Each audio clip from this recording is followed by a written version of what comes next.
Here are today's top stories. President Duterte appoints new chiefs for the DOJ, AFP, and the PNP. The government foresees Boracay's closure and rehabilitation to last less than 6 months. The country posts improved revenues and disbursement of budgets in the first quarter of 2018. And the faithful are urged to show proper decorum as they venerate the relic of St. John Paul II this weekend. Good day, I'm William Theo. And I'm Pia Roses Morato. Welcome to the PNA Newsroom.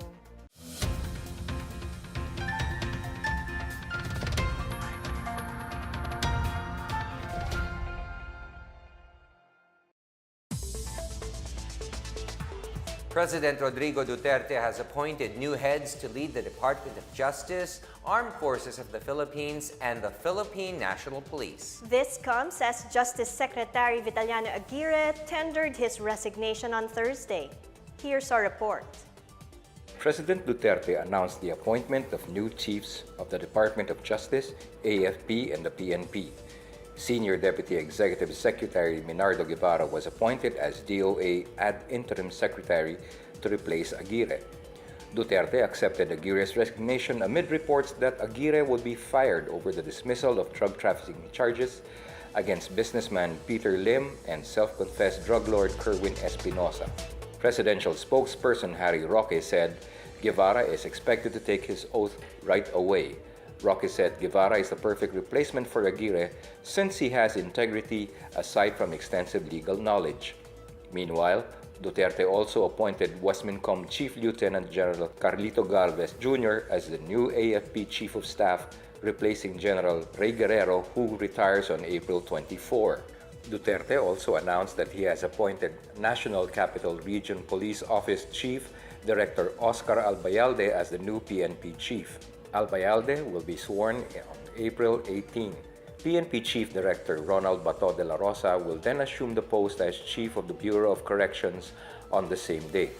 For the PNA Newsroom, I'm Abs Abando. The Supreme Court orders Chief Justice Maria Lourdes Serrano to appear in the oral arguments on the quo warranto petition filed by the Office of the Solicitor General. The High Court required Serrano to testify under oath and verify the truth and veracity of the allegations raised to nullify her appointment. It added her failure or refusal to appear shall result in the cancellation of the scheduled oral arguments which are set to take place in Baguio City on April 10. The High Court granted Serrano's motion for oral argument so she could respond to questions regarding her appointment. Serrano has earlier asked the SC to dismiss the OSG's petition on technical grounds, particularly for lack of jurisdiction and violation of the one-year prescription period for the filing of such petitions. She argues that she could only be ousted through an impeachment proceeding. The National Food Authority plans to buy as much as 1.2 million bags of rice from local farmers to beef up government rice stocks for the months of April and May. The NFA has so far procured about 19,000 bags since the start of the summer crop harvest last March. NFA Administrator Jason Laureno Aquino said field offices are convincing farmers to sell to the agency despite the big difference in palay buying prices. The NFA buys at the support price of 17 pesos per kilo for clean and dry palay, while private traders offer much higher prices. The average farm gate price of palay has reached 20 pesos and 40 centavos per kilogram nationwide. Most of the purchases come from northern Cagayan, Apayao, Mindoro, Zamboanga del Sur, North Cotabato, and Bukidnon. Aquino said their target is to buy at least 10% of the total harvest and bring back prices to 27 and 32 pesos per kilogram. The Philippine National Police welcomes the appointment of NCRPO Director Oscar Albayalde as their next chief. PNP spokesman Chief Superintendent John Bulalakaw says the 190,000-strong police force is ready to support the new PNP leadership. He said Albayalde's proven track record will assure them that the government's policies to maintain peace and order will be sustained. Albayalde assumes the top cop post as incumbent Chief Ronald de la Rosa finally retires after an extension of his term under President Duterte's orders. Authorities expect the closure of Boracay for rehabilitation to last for less than the 6-month period slated by the government. DILG Assistant Secretary Epimaco Densing III said Boracay can even have its soft opening in 3 to 4 months.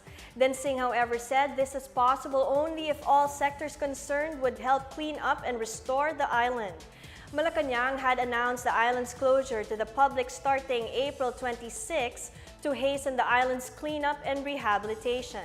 The DNR cited environmental problems in Boracay such as water pollution, encroachment in forest land, and loss of wildlife habitats as reason for the closure.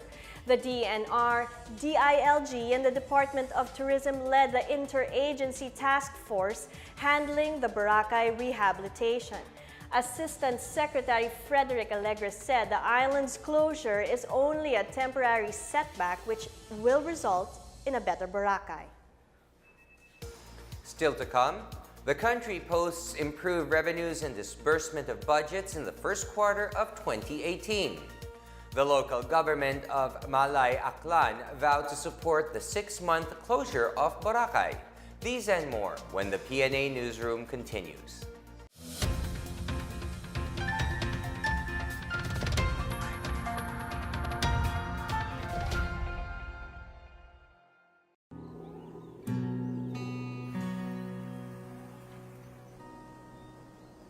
Gratitude. We are indebted to the environment, to the people of Palawan, and to the communities that have become the foundation of our industry. We have nothing but respect. The country's total mining footprint is only half of 1% of the entire Philippines' landmass.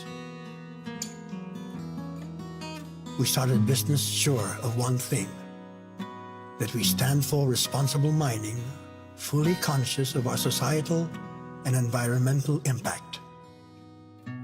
40 years later, we stand strong, still believing the same thing.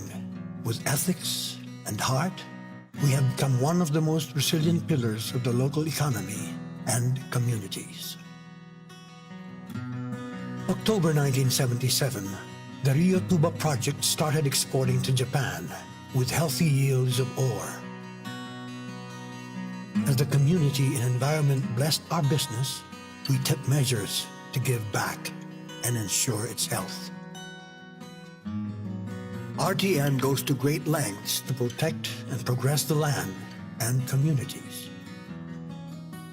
We rehabilitate, reforest, set up pollution control, solid waste management, watershed management, and siltation control as part of our environmental protection and enhancement programs.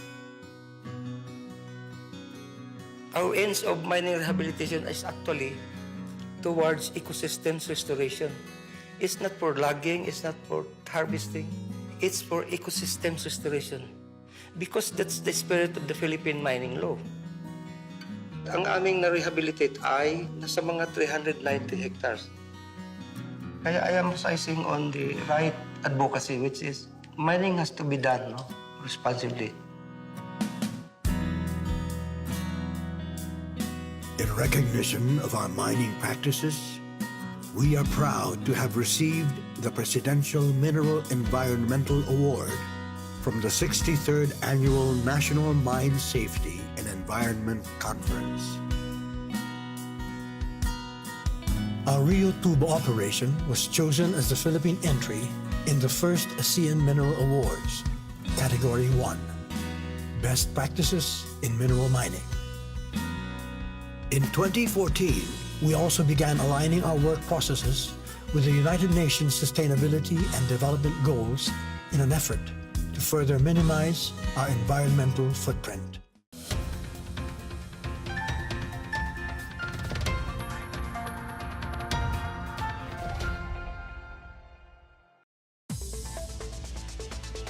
The government reports that the country is feeling the benefits gained from the Duterte administration's tax reforms, as well as its infrastructure program.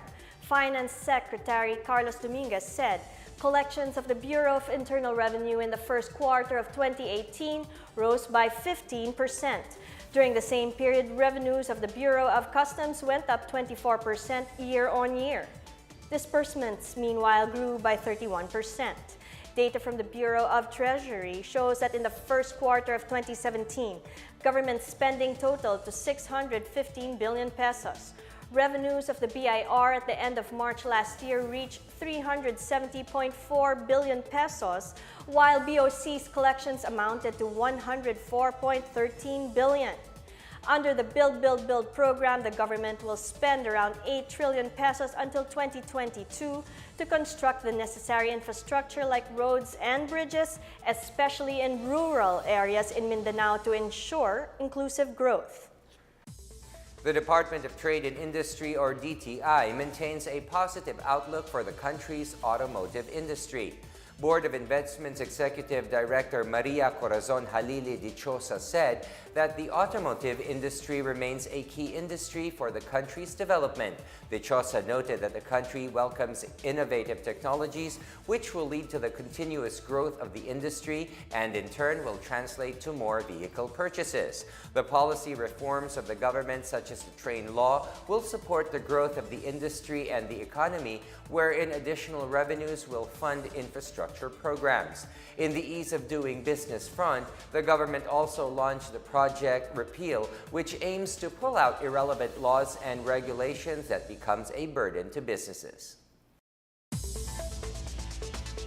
The local government unit of Malay assured its cooperation whatever plans and programs the national government will have for Boracay. This was the response of the local government after President Duterte approved the 6-month proposal to close the island resort starting April 26 to give way for the island's rehabilitation. The local government, however, noted that workers and businesses on the island lamented the decision out of fear of losing their livelihood. Business groups also urged the national government to give assistance to those who would be greatly affected. With the closure, some 36,000 workers are expected to lose their jobs. The Boracay Foundation Incorporated and the Philippine Chamber of Commerce Boracay have already conducted emergency meetings with their members following Duterte's announcement. Residents of Pagalungan and Dumao, Maguindanao turned over a total of 75 loose firearms to the military. The assorted high-powered firearms were turned over by Mayor Vicman Montawal of Datu Montawal Town and Mayor Salik Mamasabulod of Pagalungan. The surrender of guns was part of the local Balik Baril program of the adjoining municipalities in support of the Army's campaign against loose firearms. Mama Sabulod handed over 45 assorted firearms that included grenade launchers, submachine guns, assault rifles, sniper rifles, rifle grenades, mortars, and homemade shotguns. On the other hand, Montawal turned in 30 assorted homemade and original war materials that included grenade launchers, M14 and M16 rifles, and handguns. The military believes that more firearms will be surrendered in the future. Only last month, residents of Mamasapano, Pagalungan, Datu Montawal, and Sharif Aguac also surrendered a total of 113 loose firearms. Antigua province is doing its best to be the first province in Western Visayas to establish co-negosyo centers in all of its 18 municipalities before October this year. Wilson Alyan of the DTI Antigua Provincial Office said that they are now coordinating with the mayors of the 7 remaining municipalities so they could also open their centers before the target date. DTI will allocate a budget for the equipment and furniture of the centers from 250,000 pesos for Model C or about 500,000 for Model B. The local government units are in charge of hiring the staff paid by the DTI. The opening of the Go Negosyo Centers is provided under Republic Act number 10644 to assist entrepreneurs with their businesses through registration, trainings, and other technical assistance. Up next, the PNP hopes for the sincere resumption of peace talks with communist rebels. The faithful are urged to show proper decorum as they venerate the relic of St. John Paul II this weekend. These and more when the PNA Newsroom returns.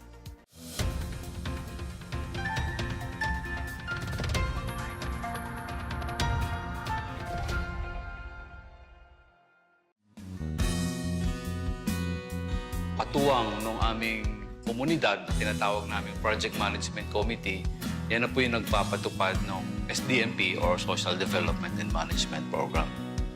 Meron din tayo mga special program tulad ng mga pagpapalaro natin sa iba't ibang bayan, pagbibigay ng mga computers, pagpapatayo ng mga school buildings. Sa kapakanan ng mga tao, so ibig sabihin, pumasok siya, pag-dismiss niya, ganun din dapat yung tsura niya. Pag safety pinag-uusapan, we don't compromise safety. Talagang safety conscious kami. For RTN, we believe mining is a partnership. So we continue to push for community programs that help enrich and protect people's lives. The company provides free medical services to the employees and their dependents, and also the indigenous people surrounding Rio Tuba. And then we also operate 2 schools, the Leonidas Esperata Memorial School, wherein dependents of the employees of the mining company are enrolled. Another school that we operate wherein we bring the school to the community is the ILS, Indigenous Learning System. We brought the school there so that they will be able to learn to read and write. Those are the basic learning program of the curriculum of the ILS. Malaking bagay para sa amin yung presensya ng mining dito sa aming barangay. Karoon ng employment dito sa aming barangay. Kumpleto na po ngayon, yung may trabaho pa po. Maganda po ngayon. Ang iisipin mo lang yung food mo, kasi lahat provided na may bahay ka, mayroon kang libreng tubig at kuryente. Pag nagkasakit ka, libre ang pagpapagamot. Ako mismo nagsabi na ayaw ko po dito sa Rituba kasi bukod sa napakalayo, ang lungkot, walang kuryente. As in, hindi po gaya ngayon na ang laki po ng pinagbabago. Time will come, mawawala yung mining dito sa aming barangay. Hindi pa kami handa. Kung po pwede sana, wag mo nang mawala. Papayagan pa sila ng gobyerno na makapagpatuloy sa kanilang pagmimina. Unlad at unlad ng Rituba. Kung mawawala po ang kumpanya, palagay ko po mapipilayan ang komunidad.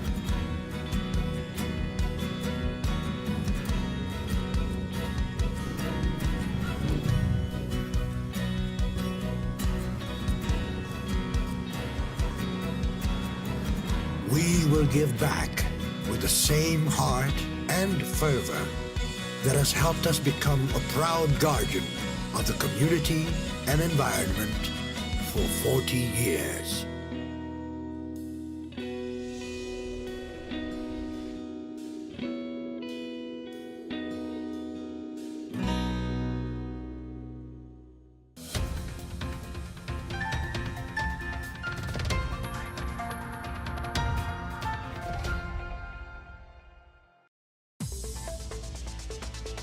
The Philippine National Police supports efforts for the resumption of sincere peace talks between the government and the Communist Party of the Philippines. PNP spokesperson Chief Superintendent John Bulalakaw said this is in deference to the sincerity of the government through President Duterte to hold the peace negotiation. Bulalakaw, however, noted that rebels should show sincerity and good faith as well while talking peace with the government. The CPP, NPA, NDF can show sincerity by controlling their men on the ground. Defense Secretary Delfin Lorenzana earlier said President Duterte has agreed to talk peace with the CPP, NPA, NDF, subject to the declaration of a bilateral ceasefire. The government added that there should be no attacks on government forces and civilians, and that insurgents should also desist from destroying property, stop recruitment drives, and other atrocities.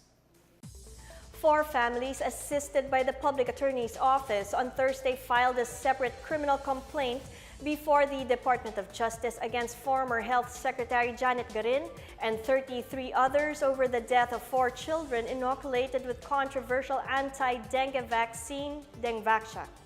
4 separate complaints for reckless imprudence resulting in homicide under Articles 365 of the Revised Penal Code and violation of Republic Act No. 9745 or Anti-Torture Act against a former health secretary over the deaths of 4 children who died after receiving the Dengvaxia vaccine.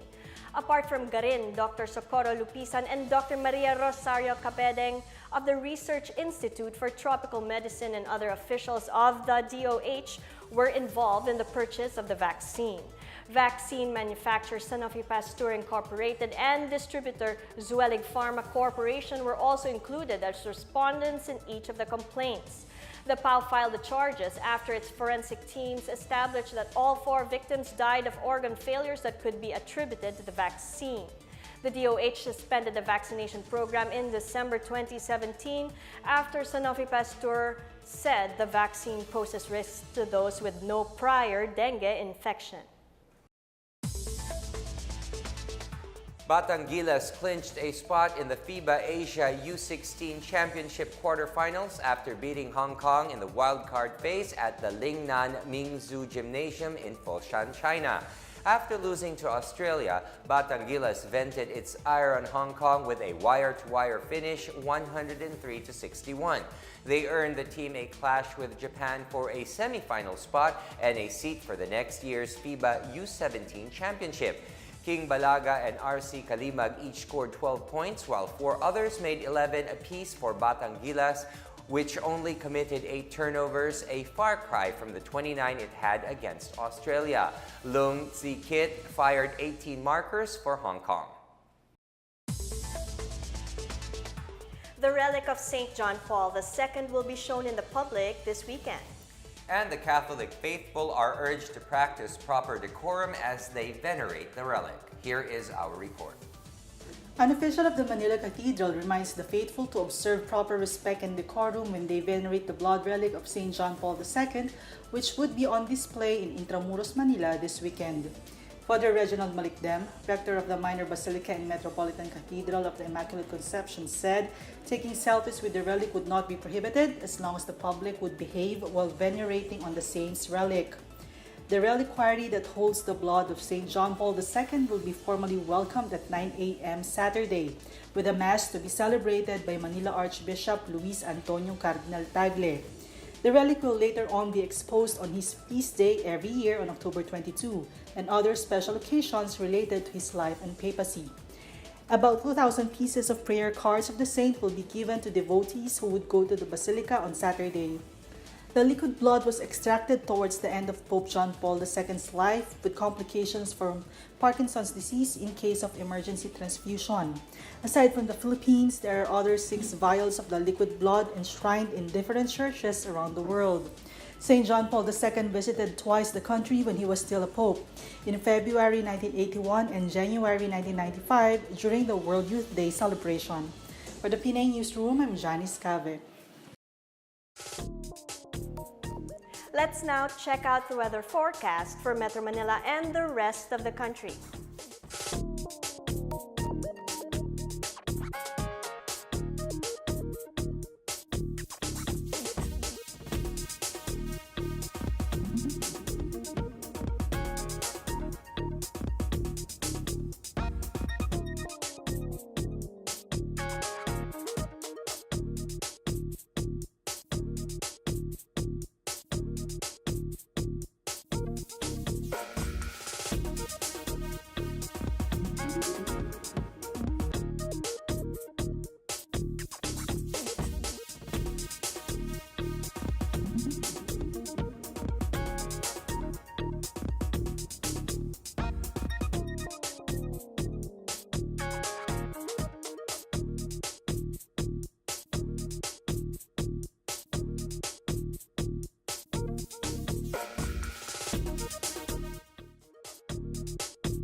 Will, have you ever been part of the World Youth Day? Yes, in 1995, I was actually able to see Pope John Paul II from the balcony of the Apostolic Nunciature. Wow. Yeah. Well, guess what? As everybody knows now, no, since we reported it earlier, that the relic of Pope John Paul will be here this weekend, so you have nothing to do. Yes, and that's amazing because Pope John Paul was one of the most, if not the most popular pope. He had a lot of charisma, and I think that really made a difference. Right, and that's what he means to us. At that time, we were still part of the youth, right? Yes, but we're still part of the youth, and we will always be. Yes. Okay. Okay, so let's take another look at today's headlines. President Duterte appoints new chiefs for the DOJ, AFP, and the PNP. The government foresees Boracay's closure and rehabilitation to last less than 6 months. The country posts improved revenues and disbursement of budgets in the first quarter of 2018. And the faithful are urged to show proper decorum as they venerate the relic of St. John Paul II this weekend. Thank you for watching another edition of the PNA Newsroom. To check out these and other stories, visit the PNA website or follow the Philippine News Agency on Facebook and Twitter. For more stories about the government and how it serves the Filipinos, look for these hashtags in all of our social media platforms and websites. And that's your daily dose of news and information that you need to know from the PNA Newsroom. I am William Theo. And I'm Pia Rosas Morato. Good day.